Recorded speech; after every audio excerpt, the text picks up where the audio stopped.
Are you trying to install a software on your device and you receive the following error message which says setup detected some block files in the downloaded package? So which means that the installation is going to stop and you'll be asked to restart the installation or unblock the downloaded package. So I was trying to install a software at my workplace and I received this error message. This is how I fix the problem. The simple solution is just to go to PowerShell command.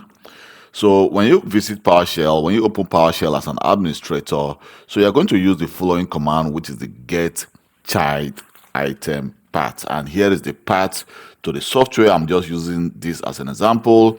And then you're going to do the recursive. So the recursive is going to ensure that all files in the subfolders are also unblocked.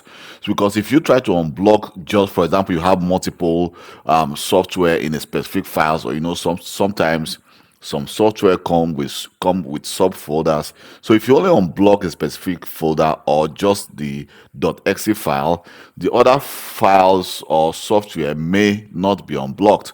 So the recursive makes sure that all the files under that folder is being unblocked, or every file related to the software you're about to install is unblocked.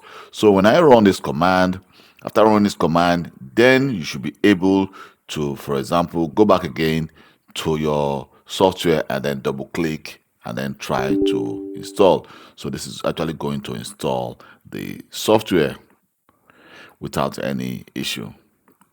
Thank you very much for taking your time to watch this video. My name is Kelvin Johnson, and please don't forget to like this video and subscribe to my YouTube channel for more IT related videos. So if you have any issues or you have any problem concerning Windows Client Operating System, Windows Server, Microsoft Intune, Microsoft Office, Azure, you can always send me a message and I'll reply as quick as possible.